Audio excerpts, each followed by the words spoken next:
d'abord, c'est un gros challenge pour nous. D'abord, cette table ronde, c'était un challenge en soi pour Isabelle et moi parce que on a appris, on se connaissait déjà, mais on a appris à se connaître autour de nos pratiques en préparant cette table ronde. Et deuxième challenge, c'est le distanciel présentiel, voilà, qu'on n'avait absolument pas envisagé. Donc, on va tâcher d'être aussi interactif qu'on l'aurait voulu l'une par rapport à la pratique de l'autre, mais aussi dans ce qu'on avait préparé, parce que voilà, on va parler de corps, donc de mise en mouvement du corps en musicothérapie, et donc vous vous doutez bien, on va vous mettre en jeu aussi, que ce soit dans la salle ou derrière vos écrans. De ce fait, voilà, il a fallu repenser tout ce qui avait été préparé et tout n'est pas adaptable en distanciel. On en parlera peut-être après, mais moi, ça a fait écho à tout ce qu'on a dû faire pendant le confinement, quand on a souhaité accompagner nos patients en distanciel. Bon, voilà, on se retrouve un peu, on n'est pas confinés, mais on se retrouve un peu dans la même configuration ce matin. Donc voilà, s'il y a des choses qui sont pas claires, s'il y a des choses qui vous questionnent, voilà, n'hésitez pas en tout cas après. Je vais en tout cas pour le coup là tout de suite essayer de vous expliquer comment on avait pensé les choses de manière concrète. Alors, quand moi j'ai lu cette thématique du corps et du groupe, forcément ça a fait écho à pas mal de prises en soins que je peux avoir en musicothérapie, principalement dans le cadre de la rééducation en neuromusicothérapie auprès de patients atteints de maladie de Parkinson, que je peux accompagner très régulièrement par cycle de séances sur tout ce qui est maintien des capacités motrices et puis réadaptation de la marche aussi. Pour commencer, je voudrais quand même juste qu'on puisse se mettre en mouvement. Alors du coup, je vous vois pas, mais je vous fais confiance. Je voudrais juste en fait vous proposer une cellule rythmique et que vous puissiez dire soit en direct avec les micros ou je ne sais comment, soit par le chat, me dire comment et où vous sentez la pulsation dans ce que je peux vous proposer du coup. C'est là que je vais essayer de ne pas vous casser les oreilles parce que les claps dans un amphi, c'est super. En visio, c'est possible que je vous fracasse la tête. Donc, vous n'hésitez pas à me le dire et je ferai autrement si jamais c'est insupportable. OK?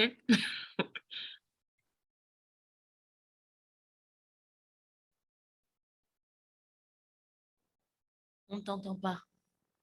Ah, on n'entend pas là? Même avec des claps? Et si je le fais comme ça, du coup?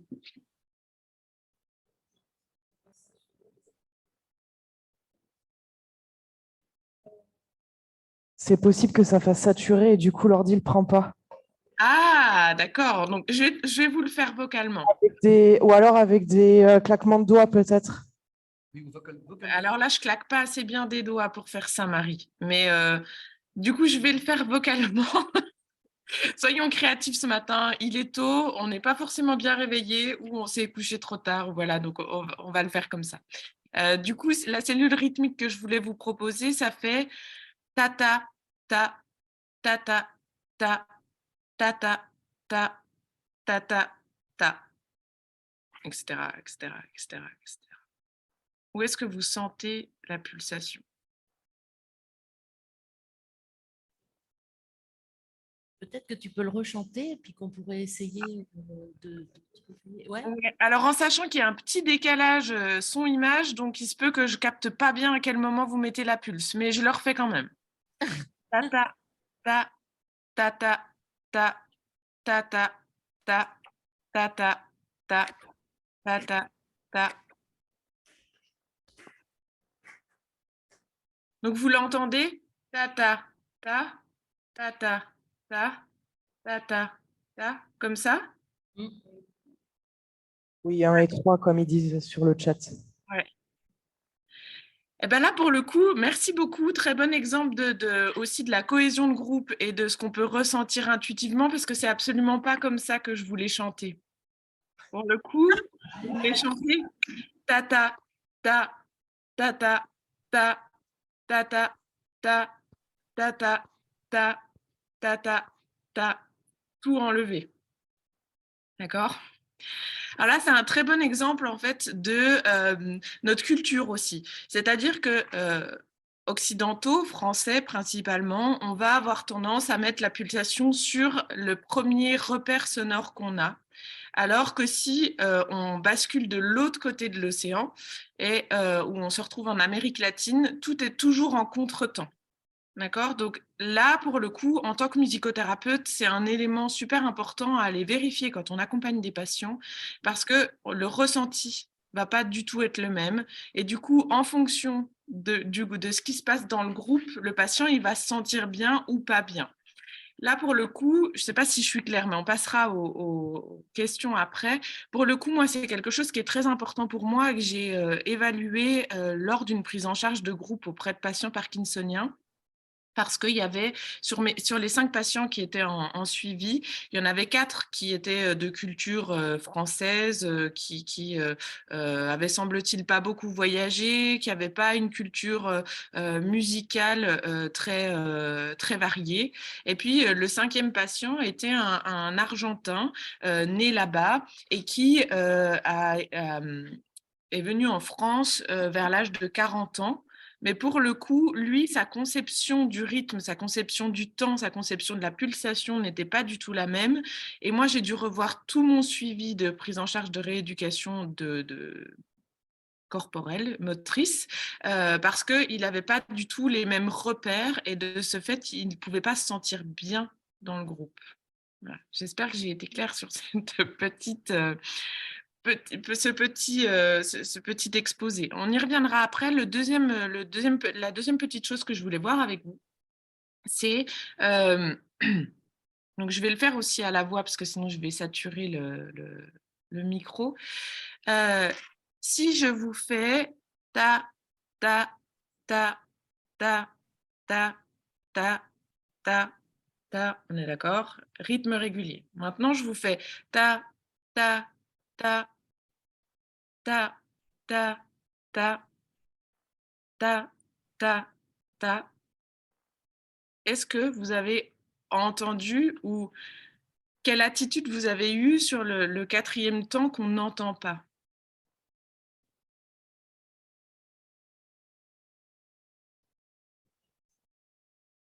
Une envie de le combler?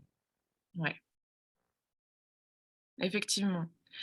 Alors là, vous êtes musicien, donc voilà, je vous l'ai pas fait super longtemps, mais ça, c'est quelque chose qui est super important aussi quand on accompagne des patients en rééducation, parce qu'en fait, tout ce qui va être au niveau de la mémoire de travail, va être impacté, va être emprunté, ça va rester. C'est-à-dire qu'on va s'appuyer là-dessus. Et de ce fait, ce fameux 4e temps, vous l'avez, il est intériorisé. Et moi, si je ne le chante pas, vous le faites quand même, parce qu'en fait, neurologiquement, votre cerveau, il a besoin de l'entendre. Parce que c'est un automatisme. Pour lui, c'est obligatoire. Je viens de vous le chanter, il l'a capté comme ça. Si j'en enlève un bout, bah, vous le faites quand même. Et physiquement, pour le coup, si vous étiez, si j'étais là, moi, physiquement, et que je vous l'avais fait faire physiquement, je suis quasiment à coup sûr qu'en fait, je voulais vous faire basculer un pied sur l'autre et le 4e temps, vous seriez tombé sur votre 2e pied parce qu'on ne peut pas rester en déséquilibre. Et voilà, en tant que musicothérapeute dans ce cadre-là, en tout cas, j'utilise ces 2 principaux automatismes neurologiques pour rééduquer les patients en groupe.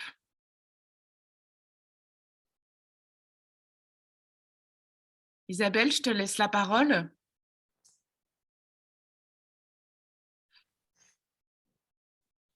Alors, ça va être vraiment différent. J'avais commencé à regarder le type de groupe que je faisais, mais bon, je vais devoir raccourcir ce que j'avais prévu. Juste la question de la visio, où je me disais que là, on parle du corps et qu'il va quand même nous manquer quelque chose aux uns et aux autres de la question du corps, là, dans la visio, évidemment. Mais bon, voilà.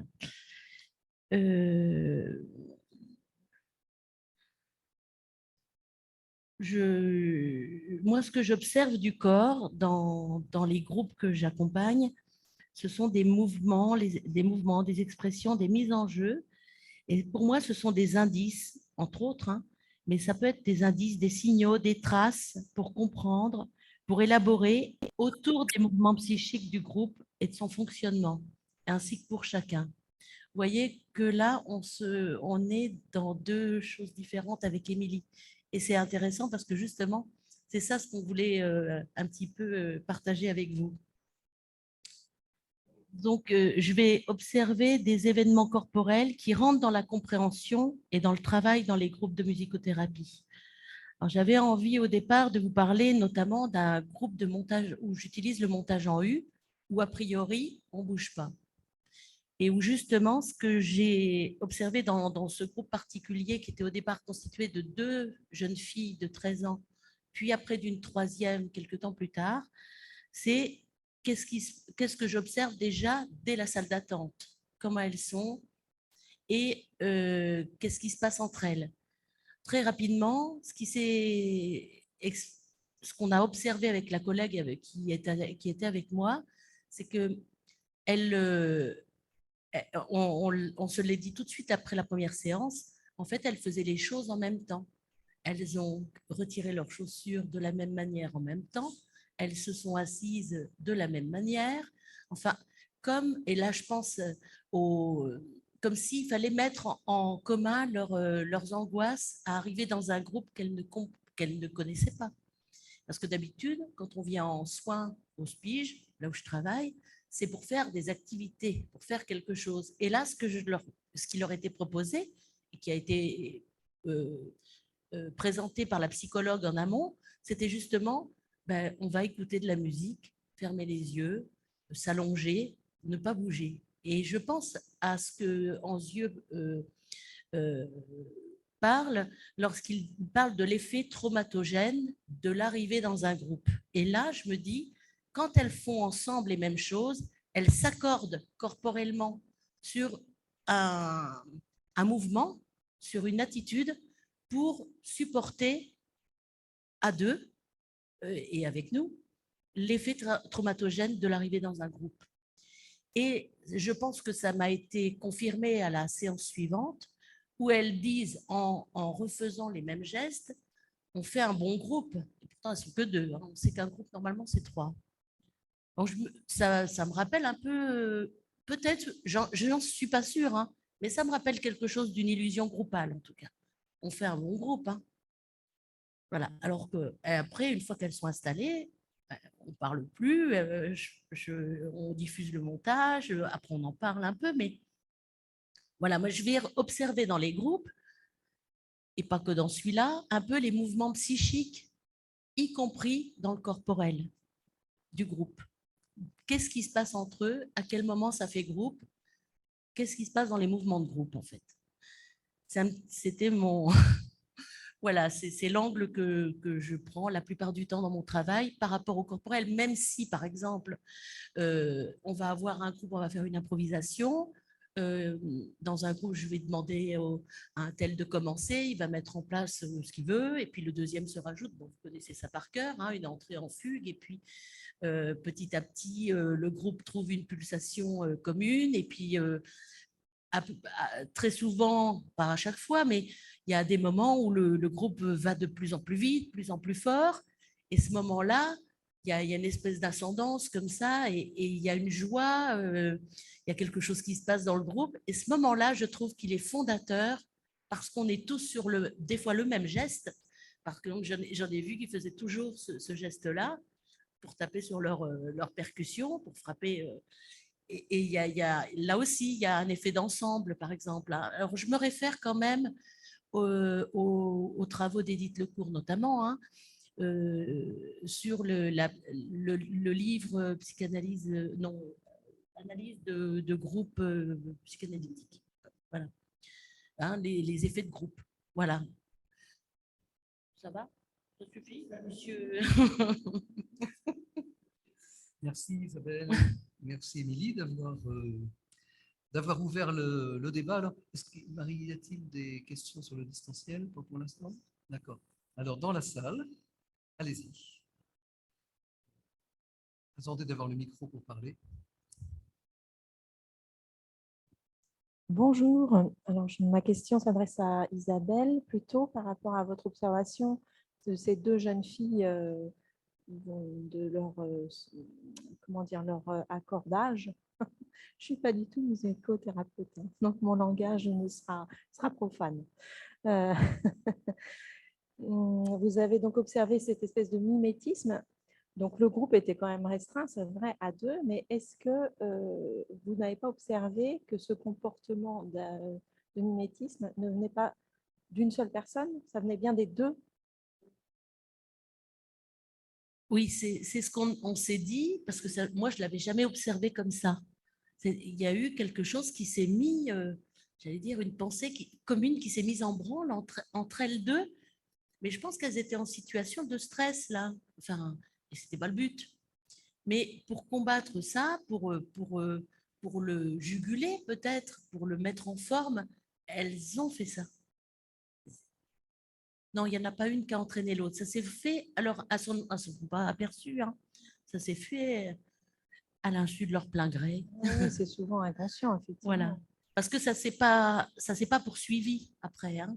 Il y a eu à la fois, mais la question, je pense, ce qu'elles ont mis aussi en jeu par rapport à leur histoire, mais là, ça rentre aussi dans la compréhension, c'est qu'il y avait dans leur histoire quelque chose de la fusion qui se rejouait pour l'une avec sa maman. Elle était en phobie scolaire, elle n'arrivait plus à aller à l'école suite à un deuil pathologique. Elle a perdu son frère pendant le premier confinement, donc ils n'ont pas pu faire d'obsèques. Et la deuxième était plutôt fusionnelle également un peu avec sa maman, aussi avec un garçon dont elle était amoureuse. Et il y a quelque chose, elles ne se le sont pas racontées, mais pour autant, il s'est rejoué là, dans cet instant, la question de la fusion et de la séparation aussi qui s'est travaillée au fur et à mesure. Finalement, c'était montage en U, donc finalement c'était de l'écoute. Mais moi j'ai observé aussi tous ces phénomènes périphériques ou je ne sais pas quoi, qui ne seraient pas Enfin si, moi pour moi ça en fait partie, hein. Voilà.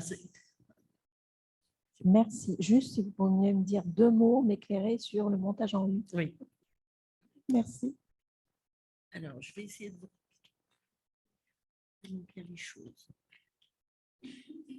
Alors, un montage en U, c'est un montage musical que l'on prépare en amont. Donc là, j'avais choisi le piano parce que durant le bilan psychomusical, elles avaient nommé le piano comme étant l'instrument qui les attirait le plus. Et Fanny m'avait fait un montage avec du piano, donc je le réutilise, Fanny. Et donc, on part d'une musique un peu c'est une succession d'œuvres décomposées en plusieurs phases, en fait, avec une phase descendante où on va avoir moins en moins de tempo, moins en moins d'instruments, de moins en moins de vitesse, de volume, de formation orchestrale, pour arriver, alors si je fais de votre côté, donc on va descendre, et en bas, on est sur une phase à 40 pulsations minutes, donc on est un peu moi je dis en auto-hypnose. Bon, après, chacun on dit ce qu'on veut pour essayer de faire comprendre. Et puis on remonte, mais pas aussi haut qu'on était au départ, pour amener une détente. Alors c'est utilisé dans la gestion de la douleur, mais moi je l'utilise ici par rapport à des ruminations, notamment, et qui viennent en boucle traverser la tête des patients, et ils n'arrivent pas à s'en sortir, ils n'arrivent pas à se concentrer sur d'autres choses. Donc, ça fait un peu une décentration de ces idées qui viennent en boucle, et puis aussi une détente, évidemment.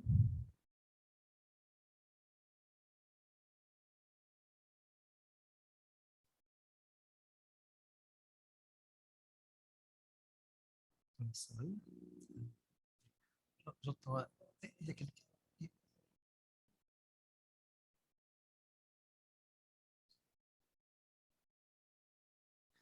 Merci, Émilie.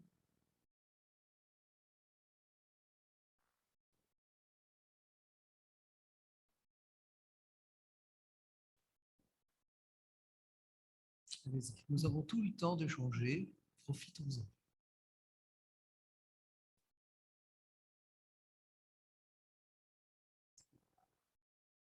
Question à distance. Alors, pour Isabelle, qu'est-ce que cet accordage corporel a amené à la séance et à leur prise en charge?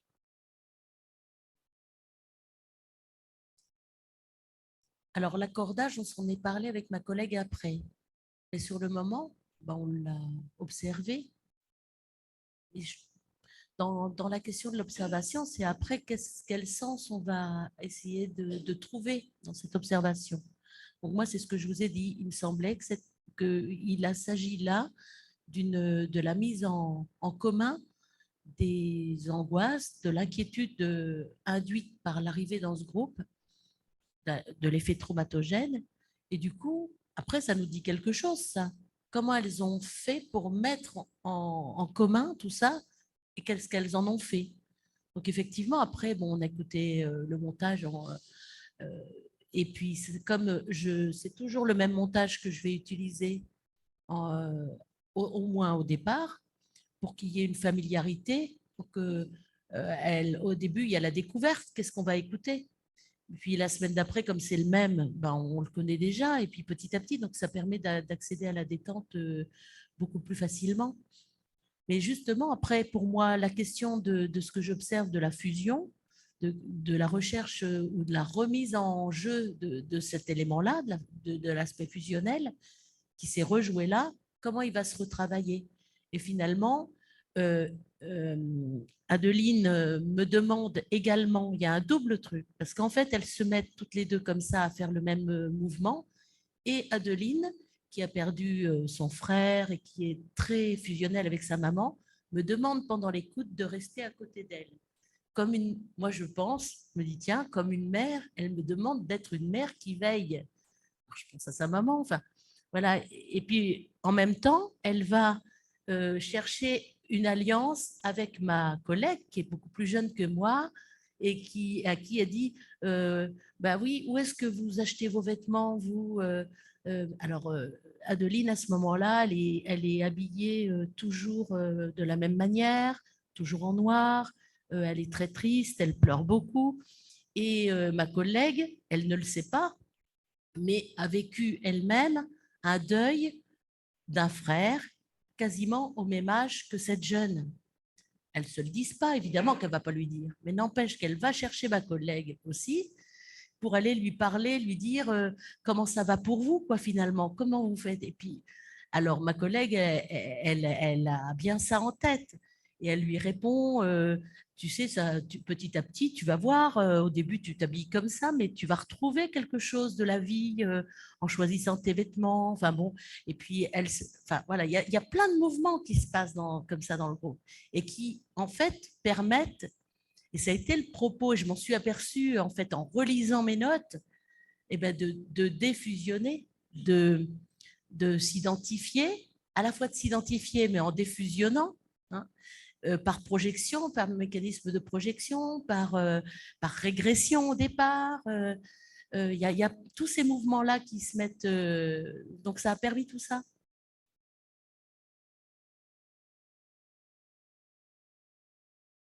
Alors, il y a une remarque là sur Internet de Rachel. La recherche de fusion est souvent observée dans les groupes que j'anime aussi. Je travaille avec des enfants et c'est très visible corporellement. Le travail consiste à aller vers l'individuation, à ce que les enfants construisent leur enveloppe sonore et puissent faire des allers-retours entre celle-ci et l'enveloppe sonore groupale sans se sentir en danger, il me semble. Exactement. Et donc après...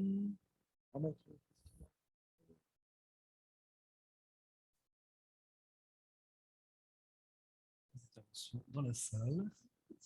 Moi, je suis en stage de fin d'études avec des adolescents polyhandicapés et j'ai un groupe de 4 avec une psychomotricienne. Et ce qui m'a marqué aussi, la question de la présence ou l'absence des corps. Quand il y a un absent ou une absente d'un groupe, on a décidé de mettre quand même la chaise vide au départ pour quand même que la personne soit un peu là, n'est pas là corporellement, mais que le groupe soit quand même maintenu en partie psychiquement pour les autres participants. Et ça semble assez leur tenir à cœur. Donc, je ne sais pas à quel point c'est une pratique que vous avez également et si c'est recommandable ou pas. Émilie, je vois que tu… Oui, je réagis. Oui, moi, ça me fait penser effectivement à quand par le passé, j'ai travaillé beaucoup en gériatrie et quand il y avait des décès, par exemple, dans un des groupes que je pouvais prendre en soin, la première séance, je laissais une chaise vide, effectivement, pour symboliser en fait l'absence de la personne physiquement. Alors, ça restait des personnes démentes, donc il y a des personnes qui pouvaient faire le lien et pouvoir en parler parce que paradoxalement, en gériatrie, la mort est un énorme tabou. Il ne faut pas en parler, il ne faut pas le dire, il faut les protéger, hein. C'est ce qui est dit, en tout cas, avec la psychologue avec laquelle je travaillais, on ne ressentait pas les choses de cette façon et on laissait aussi cette chaise vide pour laisser place à une expression ou pas des patients, mais pour symboliser aussi que le groupe allait changer et que cette personne-là était absente. Pour le coup, moi, je trouve ça bien dans la pratique. Moi, je le fais aussi. Alors, je crois que des fois, ça peut m'arriver d'oublier de le faire parce qu'on est pris dans le mouvement, mais c'est vraiment quelque chose qu'il faut essayer de faire. Et je pense aussi au fait dans l'organisation de là où je travaille, on peut commencer en début d'année avec un seul enfant sur un groupe. Et pourtant, il faut bien lui signifier qu'on n'est pas en situation individuelle, de prise en charge individuelle. Donc, dès le départ, même s'il y a un seul enfant, ou là, lorsqu'on a commencé avec deux, j'avais signifié qu'il y aurait d'autres jeunes qui arriveraient potentiellement. Je ne sais pas quand, mais alors, il ne faut pas que ça dure trop longtemps, la situation à un. Parce que même si on le dit, si ça dure trop longtemps, des fois, c'est très difficile de rajouter d'autres patients. Mais la situation institutionnelle fait que des fois, c'est comme ça. Ou alors l'inverse, un groupe qui commence à 4, 5, et puis, par le hasard, il y a des jeunes qui s'en vont, et il y en a un qui se retrouve tout seul. Comment on va gérer ça? Le groupe, c'est quand même, ça demande peut-être encore plus, je trouve, de cadre, enfin, dans la tête, de qu'est-ce qu'en individuel. Enfin, je ne sais pas si c'est plus, mais en tout cas, ça va poser d'autres questions.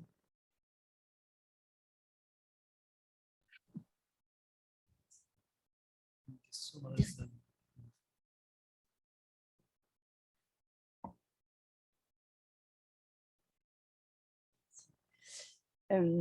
Est-ce que ça peut, enfin, comment gérer, parce que des fois, justement, dans les dynamiques de groupe, il peut y avoir, on a vu, il y a un peu différents rôles qui s'installent dans un groupe.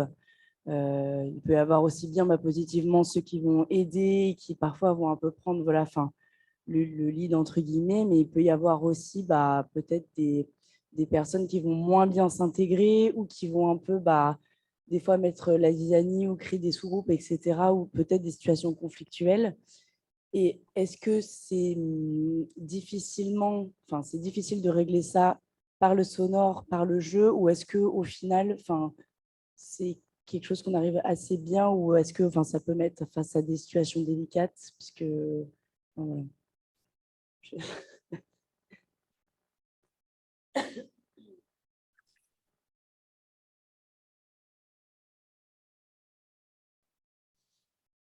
J'avais pensé à une situation où il y a deux enfants qui sont dans un groupe de jeunes, de garçons, dans un groupe de 4. Ces deux jeunes-là, je sais qu'ils ne peuvent pas se voir. Ils se croisent, ils s'invectivent, ils sont quand même souvent limite de se battre. Donc l'arrivée dans le groupe, c'était pour moi un petit peu délicat. Et à chaque fois que l'un jouait quelque chose, l'autre lui disait franchement, enfin bon, il faisait l'inverse, quoi. S'il proposait un truc rapide, l'autre disait il jouait très lentement, exprès. Enfin, il y avait beaucoup de confrontation. Et en fait, je me suis amusée, je me suis dit, il faut que j'en fasse un jeu. Donc, je me suis dit à ce moment-là, au lieu d'essayer de l'évincer, cette situation, il fallait que je l'intègre en fait. Donc, je leur ai fait jouer, eh ben, voilà. Et si on jouait comme ça, toi, tu ferais quoi? Alors, sans leur dire que j'allais jouer ça, évidemment. Donc, au début, ça y allait fort, hein, j'ai eu peur des fois que les instruments servent à se cogner dessus. Mais au préalable, c'est une des premières choses que je dis lorsque je fais le bilan psychomusical. Je dis qu'il y a trois choses, trois règles que j'énonce dès le départ. Ici, je leur dis d'ailleurs, c'est pareil qu'ailleurs, hein. Il n'y a rien de nouveau dans cette salle. Ici, je ne pourrais pas accepter que tu te fasses du mal. De même, il n'est pas possible d'agresser l'autre. Et je leur demande de prendre soin des instruments. C'est-à-dire ne pas, et là, prendre soin d'eux. Enfin bon, voilà, j'essaye de mettre ça un petit peu. Donc, pour ces deux enfants, en fait, on a fait des fois deux équipes, une équipe qui fait un truc, l'autre qui fait le contraire. Enfin bon. Et on l'a tellement joué que ça a fini par être entre eux, ça s'est transformé en jeu. Et en fait, ils sont devenus complices. Et ça s'est arrangé après par la suite. Alors, c'est mes collègues après à l'extérieur qui m'ont dit, mais on ne sait pas ce qui s'est passé. Hein. Maintenant, ils sont copains comme cochons, quoi. Voilà. Je pense, qu'est-ce que là, ça a à voir avec nous, peut-être. Et des fois, on n'y arrive pas. Hein. Comment on transforme? Parce qu'on parle toujours du processus créatif chez le patient, mais nous, qu'est-ce qu'on transforme? Comment on s'y prend dans notre tête? Pas toujours facile. Émilie, peut-être. Ah non, on n'est pas toujours inspiré non plus, hein. C'est vrai que on doit entretenir ce processus créatif chez nous pour pouvoir être au plus près de ce que proposent les patients, de ce qu'ils sont et de ce dont on pense qu'ils ont besoin. Mais effectivement, il y a des jours, mais voilà, du coup, notre collègue le disait hier, hein, que parfois il n'est pas inspiré et qu'il ne sait pas quoi faire. Voilà, c'est pas toujours simple à gérer, mais il faut prendre soin de soi pour prendre soin des autres. Grande phrase, mais qui a son importance, je pense quand même, malgré tout. Il y a la panne aussi. Des fois, ça m'arrive, ah, là, je ne sais plus quoi faire. Je ne sais plus, il s'est passé un truc dans le groupe et je suis en panne. Et en fait, je me suis aperçue avec la supervision aussi, hein, que quand il se passe ça, ça a à voir à quelque chose à moi. Alors, soit je refuse d'aller y voir, mais je vais rester en panne. Il va falloir que je trouve alors, je vais trouver un ersatz, et ça m'arrive, hein, un truc pour m'en sortir. Ou alors, je demande aux collègues dans ce cas-là, lui, et là, qu'est-ce que tu pourrais proposer? Bah oui, parce que quand on est en panne, on est en panne. Ça nous arrive à tous. Hein, ou bien, je vais aller essayer assez rapidement d'aller voir qu'est-ce qui s'est passé pour moi là. Pourquoi ça m'a bloqué? Qu'est-ce qui s'est passé? Pourquoi ça a bloqué quelque chose chez moi? En général, la réponse que je vais trouver chez moi, ça va m'éclairer sur ce qui se passe pour le patient. Mais des fois, c'est en après-coup. Et ça fait rien, c'est une habitude. On prend après, ça se fait peut-être un peu plus facilement, mais je suis régulièrement en panne. Hein. C'est peut-être ce qui me traverse là en écoutant, là, c'est cette espèce de panne ou quelque chose qui vient en suspens, une question qui a une espèce de vide aussi, un vide à penser, un vide à proposer. Tout à l'heure, il était question aussi de la chaise vide dans le cadre, par exemple, d'un groupe qui n'est pas encore constitué, ou alors lorsqu'il y a eu un départ ou un décès, et puis qu'on va signifier d'une manière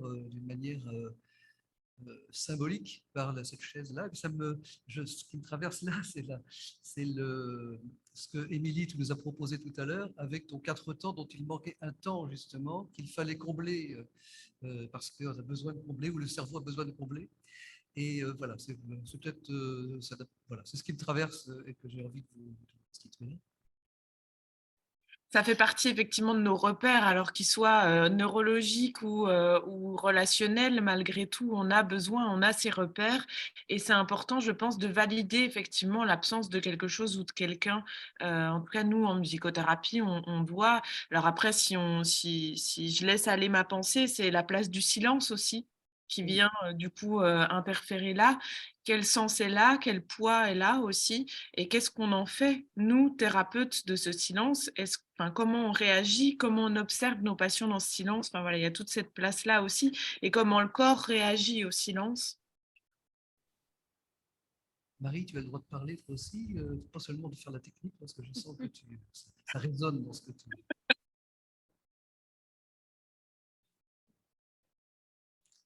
Je crois qu'Edith Lecourt nous parle aussi à la fin d'une impro, quand un groupe se laisse convier par le silence, voilà, celui qu'on a là, et qui est plein en fait de tout ce qui s'est passé avant, et qu'on n'ait pas peur de ça. Et on n'est pas là pour remplir, non, nous non plus. Moi, je fais toujours ce va-et-vient, enfin j'essaye, parce que sinon, on est tout le temps en train de proposer quelque chose, comme si ne rien proposer, ça serait... Mais pourquoi? Peut-être qu'on a quelque chose à... Justement, on parle du sonore, on parle de la musique, mais dans la musique, il y a toujours les silences. Et il n'est pas vide, ce silence. Il y a plein de choses dedans. Et l'absence d'une personne, il y a aussi plein de choses. Enfin voilà, bref, ça fourmille, mais... J'ai une petite remarque à ce niveau-là. Effectivement, moi, pour travailler en soins palliatifs et avoir accompagné des familles en séance, il y a des silences très, très parlants, justement. Et on n'est pas, on fait une impro, voilà, je propose de jouer avec le patient, pour le patient parfois, enfin bon. Et les gens prennent leur temps. C'est l'avantage qu'on a vraiment en soins palliatifs d'avoir du temps. Je pense qu'il faut qu'on le sache. Et il y a des très, très beaux silences finalement qui peuvent, dans notre imaginaire, être pesants, tristes ou quoi.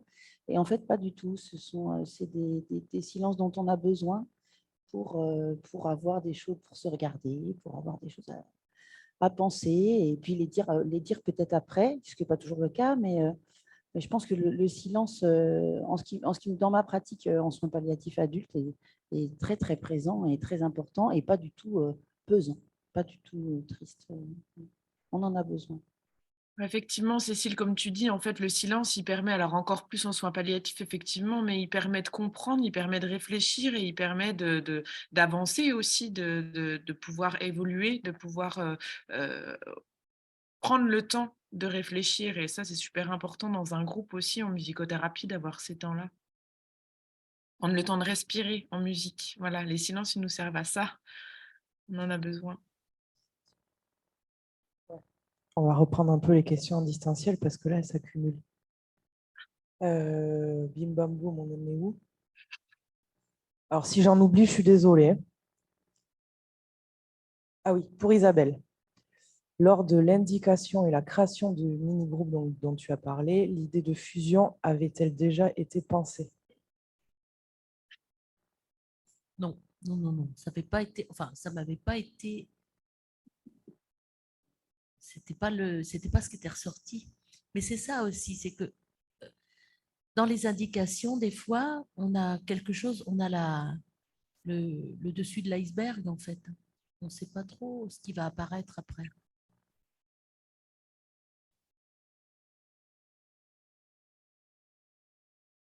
Autre question essentielle, puis après on reviendra dans la salle. Alors, pour Émilie, ça a été liké 2 fois en plus, donc ça a l'air d'intéresser les internautes. Est-ce que tu peux nous donner quelques conseils pour mener une séance de rééducation physique en groupe lorsque le rythme corporel naturel de chacun est différent?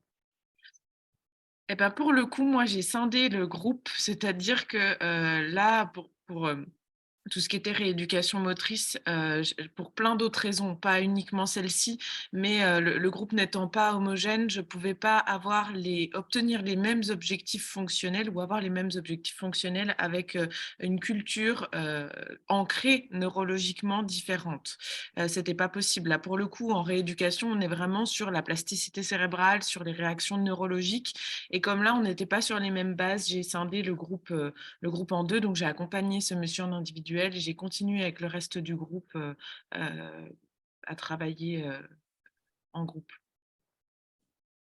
Mais il y a peut-être créativement d'autres choses à penser. Mais pour le coup, là, il fallait que je trouve une solution adaptée dans l'ici et maintenant, et ça a été celle-ci.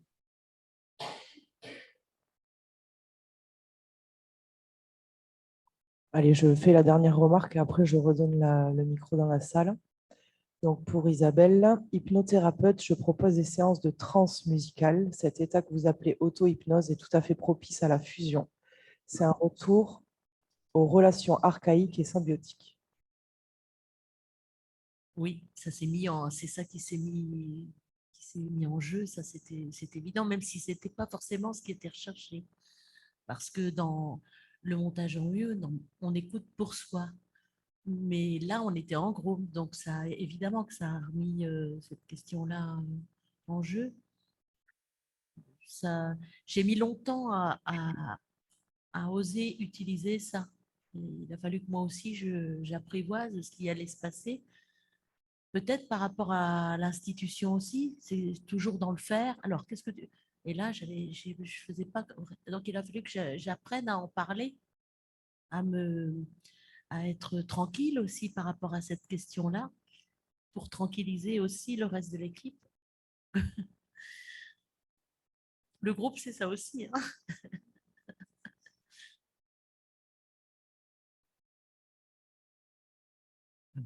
Fond de la salle.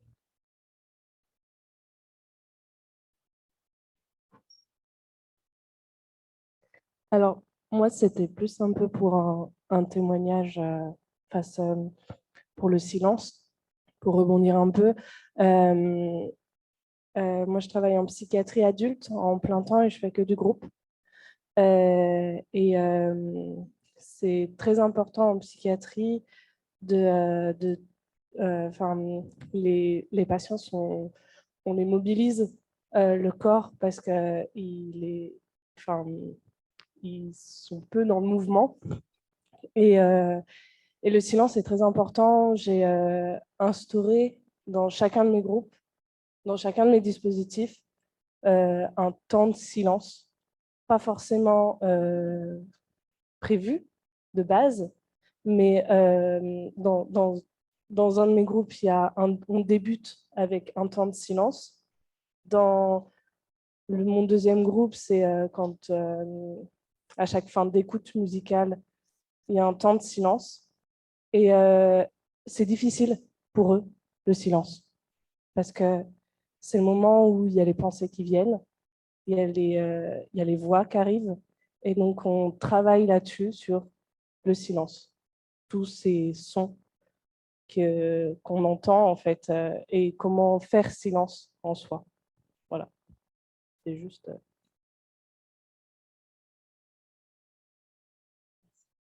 Bonjour, je vais rebondir du coup sur le silence. Moi, je ne suis pas musicothérapeute non plus. J'exerce en tant que psychologue. Et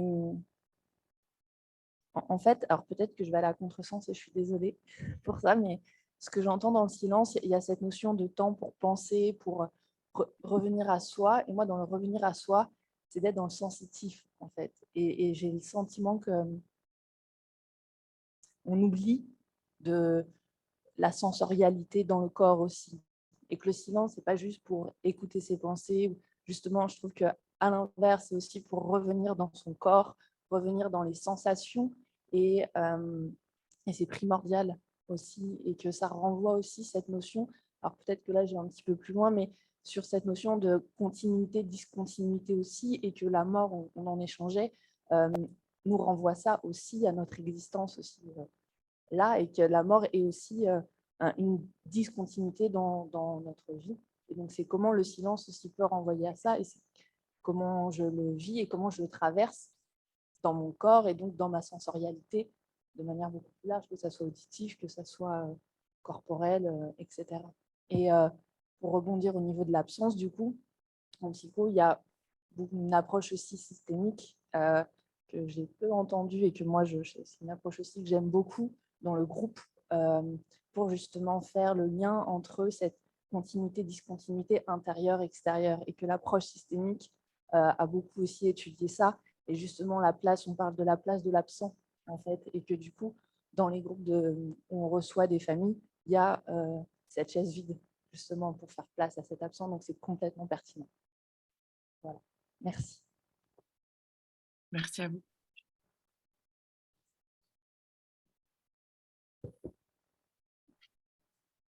Remarque en distanciel. Oui, donc de la part de Julie Cosson, elle dit « Il y a les silences et les vides. Faire face au vide en présence peut être une épreuve à traverser pour une patiente, patient, mais c'est thérapeutique. » Parce qu'effectivement, c'est à ça que ça me faisait penser tout à l'heure quand du coup j'ai rien dit, mais je vais le dire maintenant. Pour moi, il y a quand même une différence entre le silence et le vide, en fait. C'est ça. C'est que le silence en séance, il peut être rempli d'énormément de choses et par moments, il peut être vraiment très, très vide. Et là, c'est à mon sens, en tout cas, moi, c'est comme ça que je le pratique, c'est corporellement, en fait, qu'on fait la différence. C'est dans le corps, uniquement. Tout le reste, ça va être que des idées, des hypothèses. Mais là, c'est vraiment dans le corps qu'on voit la différence chez un patient. Ouais, désunification, réunification Exactement. peut-être. Ouais. Et puis, ce qui m'est venu, c'est un silence assourdissant. Exactement. Voilà donc cette notion de On vide. est dans les paradoxes et dans les oppositions, mais justement, c'est la question de la continuité, discontinuité, tout ça, c'est à l'œuvre en fait. Mais c'est quand même une particularité de notre métier de musicothérapeute aussi et avec laquelle on doit être à l'aise, cette question du silence, parce qu'on doit pouvoir comprendre ce qui se joue dans ces temps de silence et effectivement voir si c'est un vide ou si c'est rempli, s'il y a des choses à travailler aussi.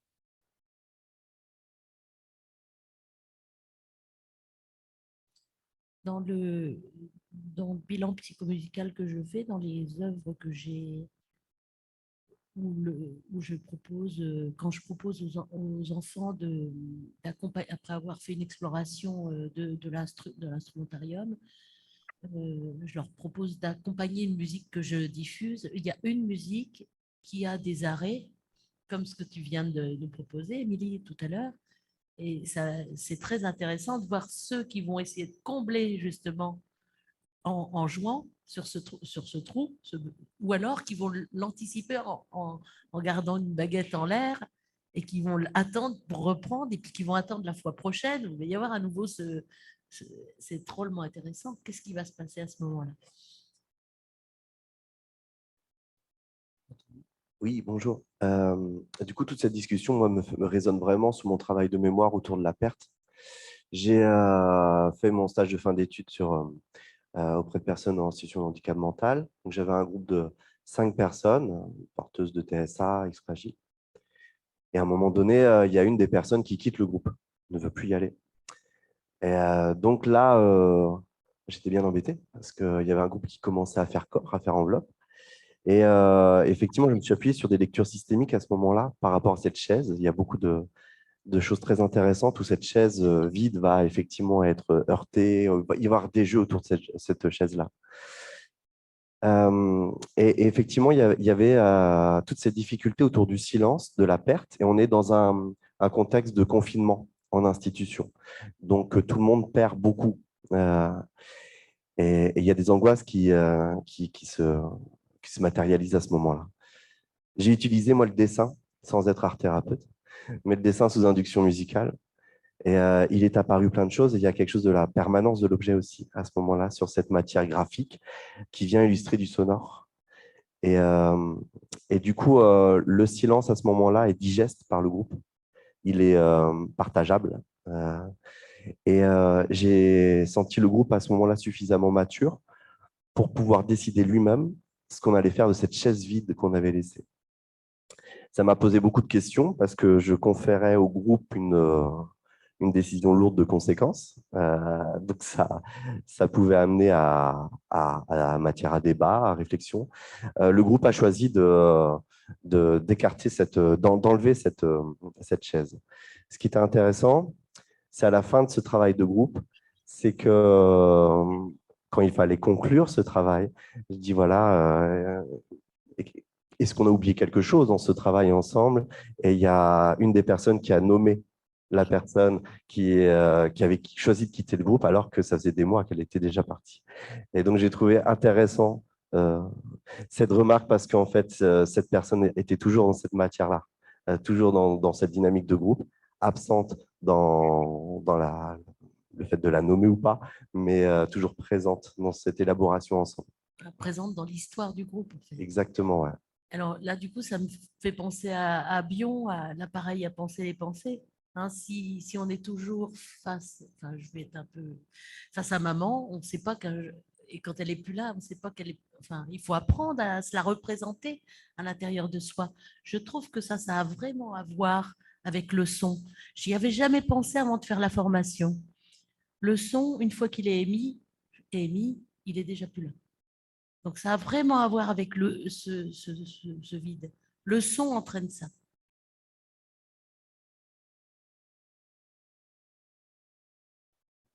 Pour revenir au silence et au vide, enfin, je pense que le silence peut être extrêmement musical et renforcer l'effet de groupe et faciliter la création du groupe musique face à un arrêt simultané en groupe. Quelque chose qui peut être induit par le musicothérapeute en termes de parler de prendre le temps. Pulsation mesurée de 4 temps, quelque chose de très lent. Et quand le musicothérapeute s'arrête et que tout le monde s'arrête en même temps, il y a une satisfaction, une surprise et un grand plaisir. Et là, on est très fort quand même, on s'est tous arrêtés en même temps. Et le silence, en fait, qui en suit est extrêmement musical. Et il y a le plaisir à jouer ensemble, mais il y a la satisfaction de s'arrêter ensemble aussi. Ah oui, bah justement, j'avais marqué ça. Là, le groupe fait corps. Voilà. On revient au thème. Il y a une question en distanciel assez intéressante pour Isabelle. Comment reportez-vous ces observations subjectives dans les dossiers des patients pour qu'elles aient de l'importance pour le reste de l'équipe soignante dans la prise en charge? Je trouve que c'est pas facile de le reporter, ça. Pas de manière brute, parce qu'en fait, j'y arrive pas à faire ça, parce qu'il faut que il me faut je le comprends pas dans l'immédiat, je le comprends en après coup, quelquefois, où lorsque je suis sur le moment, je l'observe, mais le sens, il se construit, c'est une deuxième étape, enfin, il faut aussi, nous aussi, qu'on se laisse ce temps ou si on reprend la question du silence qui a l'air d'être forte aujourd'hui, on le sait quand on crée un morceau de musique, enfin, que ça se passe en arrière-plan, dans un espèce de silence qu'on comprend, enfin, on ne sait pas, puis un jour ça sort, il y a quelque chose qui advient, mais il y a eu tout ce processus qui est en arrière-plan et qui est inconscient quand même, enfin, on ne sait pas trop. Mais moi, je trouve que dans ma compréhension du groupe, je peux pas je le perçois pas totalement, entièrement sur le moment. Ça. Alors, qu'est-ce que j'en écris? Justement, je vais l'écrire après dans une synthèse, éventuellement. Mais je ne vais pas l'écrire séance par séance dans le logiciel de l'hôpital. Ça, c'est un peu c'est ma sauce interne. Et puis, il y a deux façons de transmettre aux équipes. Enfin, je me permets, du coup, il y a la transmission écrite, effectivement, où on doit tracer notre travail. Et pour le coup, il y a des choses qu'on ne peut pas forcément tracer immédiatement. Et il y a la transmission orale aussi. Il y a des choses qu'on peut transmettre aux équipes beaucoup plus facilement en échangeant avec eux, en étant dans des échanges interactifs. Et ça nous permet de mieux comprendre aussi le patient et mieux adapter nos suivis aux uns aux autres. Ouais, puis comme tu dis, cet échange oral fait avancer notre pensée aussi. C'est ça. C'est-à-dire que grâce à ces échanges, en tout cas de mon point de vue, ça fait avancer notre pensée en tant que thérapeute et ça fait aussi avancer la pensée de l'équipe. Ça fait que sur des institutions un peu sclérosées, ça va pouvoir faire aussi bouger les lignes. Je ne veux pas créer de polémique. Non. Pas du tout. Mais c'est une réalité quand même. Je pense qu'il faut aussi prendre ces temps d'échange informel ou formel avec les équipes, mais l'oral est super important. Ouais. L'écrit aussi. L'écrit nous permet, quand on a un travail à l'écrit comme là, hein, ça m'a permis de réactiver des choses, de comprendre des enjeux. Et, ah oui, et aussi, ça c'est l'accueil des stagiaires. Parce que là, ça va vite. C'est Et il y court. a il y a 2 formes d'écrit. Il y a l'écrit pour les équipes, pour tracer dans le dossier et il y a les écrits pour nous aussi. On a le droit, hein, d'avoir nos petites notes, notre petit dossier, nos petits dossiers, juste à nous. Alors, pour parler du corps, moi, j'aime bien l'ordinateur, mais je trouve quand je repasse par mon écriture aussi, mes mots un peu dans tous les sens.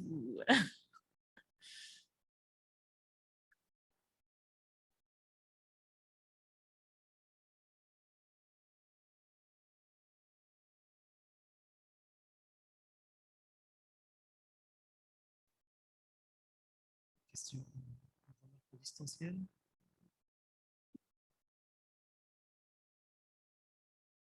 Ah oui. Alors, une remarque, question. Je travaille dans un EHPAD avec un groupe de personnes âgées démentes Alzheimer à des stades différents. La grande majorité est incapable de comprendre les consignes et de suivre, et la moitié ne parle pas la plupart du temps. Dans ce cas, comment garder l'engagement et l'intérêt et surtout comment assurer la synchronisation du groupe? Merci. Émilie, peut-être, ça t'évoque quelque chose. Bah, question, super intéressante. Après, moi, je suis loin de la gériatrie, mais par expérience, quand je travaillais avec des personnes démentes, avec des démences, assez avancées, je privilégiais vraiment le moment où j'étais avec eux, et l'engagement, il se faisait dans ce temps-là. Bien sûr, il ne pouvait pas y avoir de projection sur, moi j'avais beau, enfin je leur disais, hein: «On se revoit la semaine prochaine», mais je redemandais le consentement du patient le jour J de la séance, son engagement du coup, parce qu'il pouvait aussi refuser. Je pense que quand on travaille avec des gens qui ont un niveau cognitif, heu, détérioré, il faut privilégier ce qui fait sens dans l'instant. Après, il y a d'autres choses qui nous échappent, non, parce qu'on l'a vu avec ce qu'expliquait, le professeur Platel hier, hein. Il y a même chez les patients, âgés avec des démences, on peut, avoir accès à l'apprentissage de nouvelles informations et de ce fait, par ce principe-là, la musique vient jouer un rôle fondamental et du coup, ils nous reconnaissent et ils nous resituent parce qu'on a cet outil musique. Du coup, je ne sais pas si je réponds complètement à la question, je ne pense pas, mais voilà ce que ça m'évoque. Moi, je l'observe pas avec cette population-là, mais avec des tout petits dont l'aspect cognitif est aussi en jeu. Euh, enfin, je trouve que ce qui permet ça de rassembler, c'est peut-être là pour le coup le cadre du groupe. On arrive, on pose nos manteaux, on rentre dans la salle, on s'assoit à peu près toujours à la même. Enfin, essayer d'avoir des rituels en fait. Je trouve que le rituel rassemble et permet à tous de se donner cette chose commune. Même si après, dans l'intérieur, les choses sont différentes pour chacun, on aura au moins eu cette part commune.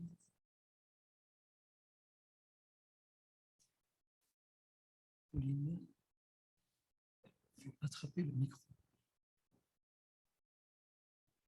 Merci. C'était pour rebondir sur la question juste précédente. Moi, je suis en stage de fin d'études dans un centre Alzheimer. Donc, c'était juste un petit point. Je sais que pour maintenir cet intérêt, je suis qu'avec des résidents qui sont à un stade très sévère. Pour maintenir cet intérêt, cet engagement, ce qui a participé en tout cas à ce que parfois il y ait quand même une certaine cohésion, c'était une vraie connaissance des résidents en amont. C'était vraiment aussi de penser la composition de ces groupes. Elle n'est pas anodine, elle ne peut pas reposer sur du hasard et ça a véritablement joué dans cet esprit d'adhésion et de synchronisation, en tout cas pour certains des résidents, parce que même avec des niveaux cognitifs très diminués et des capacités pas toujours bien préservées, il y a quand même des gens qui ne s'aiment pas, il y a quand même beaucoup de violence, des troubles du comportement. Ça paraît pas comme ça grand-chose, c'est peut-être pas un énorme outil, mais moi je sais que ça m'a quand même beaucoup aidé pour participer à cette adhésion des groupes. Voilà.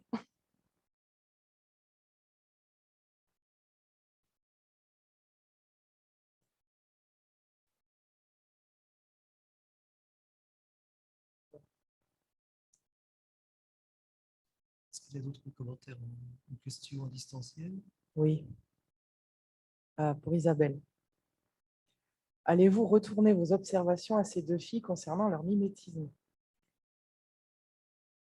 Excuse-moi, j'ai pas compris la question.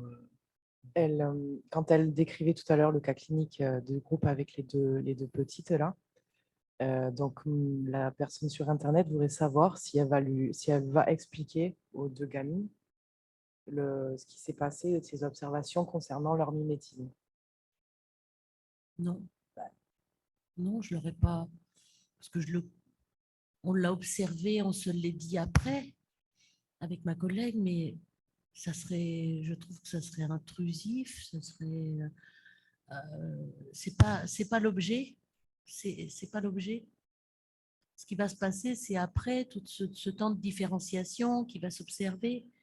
Et elles vont même en arriver, ces deux filles, parce que ces deux filles, elles vont accueillir une troisième.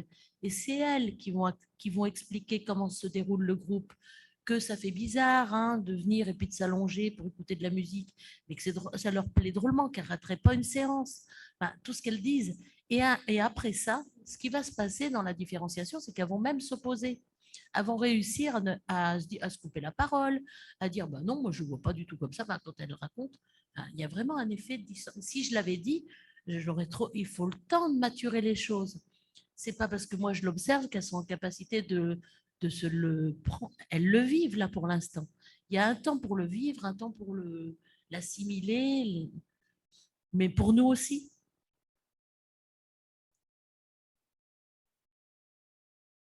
Des fois, je peux dire des choses, oui, mais peut-être pas là, pas cette première fois. Non, ça aurait été trop. Je pense que ça aurait été un peu violent, il me semble.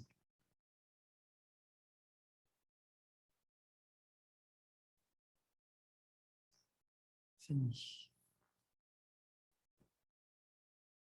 Ce n'est pas une question, c'est juste une remarque sur vraiment l'aspect du corps avec le groupe. Moi, dans ma pratique, notamment quand j'étais en stage long de fin d'études avec des patients qui, du coup, ont des douleurs chroniques, pour qui, du coup, c'est compliqué de faire groupe dans le sens qu'ils ont l'impression que leur pathologie prend beaucoup de place et donc, du coup, ils ont tendance à se présenter que comme je suis cette maladie-là. Et du coup, c'est très intéressant de repasser dans le corps qui, pour eux, est vu souvent comme un ennemi plus que comme un allié. Et pour qui, du coup, la mobilisation, souvent, est synonyme de douleur. Et c'est vrai que les débuts de séance, je faisais des petits échauffements corporels. Et au début, il y avait un peu, ouais, bah ça, moi, ça me fait mal. Moi, ça, j'aime pas faire ce mouvement-là. Là, ça déclenche des douleurs. Et au début, je me suis dit, bon, bah, c'est vrai que c'est peut-être pas la bonne entrée en matière, parce que du coup, je les recentre directement sur la douleur, au lieu d'essayer de les faire s'échapper un petit peu de ça. Et finalement, au fur et à mesure des séances, on s'aperçoit que, en fait, ils commencent à découvrir leur corps aussi sur les choses qu'ils sont capables de faire, en fait. Et ils étaient focalisés sur ce qu'ils ne sont pas capables de faire. Et en fait, en travaillant un petit peu sur des exercices de relaxation, en leur faisant prendre conscience progressivement que finalement, il y a des zones aussi où ils ont pas mal, des zones où ils sont plutôt confortables, on arrive aussi à détourner un petit peu leur attention du corps douloureux. Et du coup, là, l'aspect du groupe devient intéressant, puisque après, finalement, je leur faisais aussi faire que une personne dans le groupe propose un échauffement aux autres. Et donc, du coup, progressivement, ils découvraient que oui, ils avaient cette potentialité-là, qu'ils étaient capables de faire ça. Et là, on voit la force du groupe dans le travail corporel, où ils vont pouvoir se proposer les uns et les autres des choses qui vont faire qu'ils vont s'apercevoir qu'ils ont des potentialités et se recentrer sur moi, qui je suis, au lieu de ma maladie, qu'est-ce qu'elle me limite, quoi. Et du coup, c'est vrai que je trouvais que les échauffements corporels en début de séance peuvent être très riches pour ça. Et deuxième petite chose que j'avais en tête en vous écoutant tout à l'heure, c'est pareil sur les premiers groupes. Moi, j'ai fait beaucoup de présentations de la musicothérapie, par exemple, dans des ateliers d'éducation thérapeutique, pareil, sur la douleur, où du coup, les patients, je les vois qu'une fois dans un premier temps. Et du coup, pour faire groupe très rapidement, en fait, le fait par exemple, de se promener dans la salle et de rencontrer, de s'arrêter, de se présenter à l'autre, etc., en passant vraiment sur du corporel, ça crée tout de suite une dynamique de groupe très intéressante. Et les co-thérapeutes, du coup, qui étaient avec moi, disaient, c'est vrai qu'on souvent, quand on les fait se présenter, bah, c'est pareil, si on n'est que sur le verbal, on va avoir rapidement la pathologie, etc. Et là, en fait, le fait de faire se présenter en passant vraiment outre qui je suis verbalement, mais plutôt qui je suis corporellement, et bah, là, du coup, se crée une cohésion dans le groupe très rapidement. Et du coup, il y a le rire aussi qui apparaît, il y a plein de choses qui fait que du coup, rapidement, ils ont envie d'être en lien, alors qu'ils ne se connaissaient pas 5 minutes avant de commencer les choses.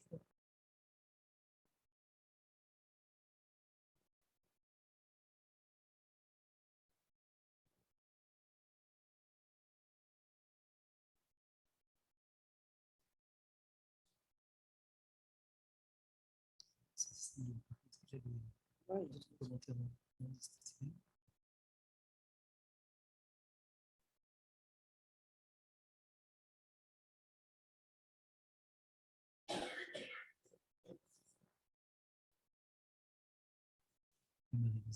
Alors, pour les personnes démentes en secteur Alzheimer, je vais dans un premier temps observer le rythme de chacun en m'adaptant à celui du jour, puis en intégrant une pulse avec un rythme binaire, main ou pied avec parfois balancement. La synchronisation a lieu. L'action en mimétisme va être très parlante pour les personnes et va les guider dans un geste qui devient groupal. Le chant va être aussi très utile avec l'utilisation de voyelles faciles et répétition en rythme. La cohésion va avoir lieu de façon progressive. Ça répond un petit peu à la question tout à l'heure, en fait. Émilie, peut-être, oui. On ne t'entend pas. Là. Ton micro est coupé. Micro. C'est mieux comme ça.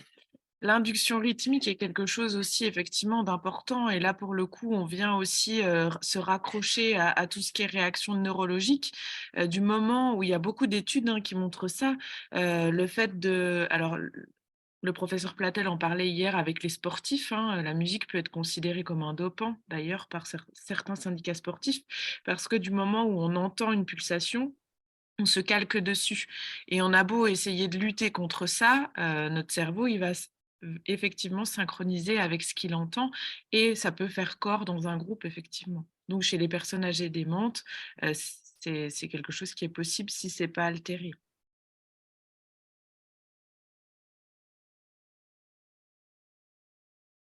Bien, nous arrivons. Ah, voilà, on arrive au terme de. Justement, on a une dernière question, ça sera parfait, Thierry. Ça me fait penser. C'est bon là? Oui, ça me fait penser à quelque chose que j'ai vécu il y a une dizaine de jours. Là. Je viens de démarrer en fait des interventions en IME avec des enfants polyhandicapés. Donc j'ai des groupes de 4 enfants, enfin 4 jeunes. Et donc c'est la première séance, séance de rencontre, où en fait je prends mes marques, on apprend à se connaître. Voilà. Et il y avait une jeune fille qui était justement, qui avait beaucoup de gestes, de mouvements stéréotypés, bougeait, se balançait. Et bon, comme je fais très souvent, en fait, moi je m'accorde, j'essaie un peu de chercher la relation. Donc, il y avait un peu d'imitation de ma part, imitation corporelle pour essayer tenter de créer un jeu relationnel, bien sûr sonore, mais aussi en mouvement, avec les 4 personnes et avec cette jeune fille. Alors, il y avait une éduc spé avec moi et en fin de séance, en fait, elle était assez satisfaite de ce qui s'était passé, la professionnelle, mais elle me dit « Oh là là, cette personne-là, elle avait beaucoup de stéréotypies. Et donc, je sentais qu'elle était un peu contrariée. Et intérieurement, je me suis dit, mais est-ce que j'ai pas fait une connerie là? Ça m'a, voilà, c'est un petit questionnement en interne. Qu'est-ce que j'en fais de ces stéréotypies? En fait, je me dis que je vais poursuivre comme j'ai envie de poursuivre. Mais voilà, je voulais vous partager un peu ce questionnement.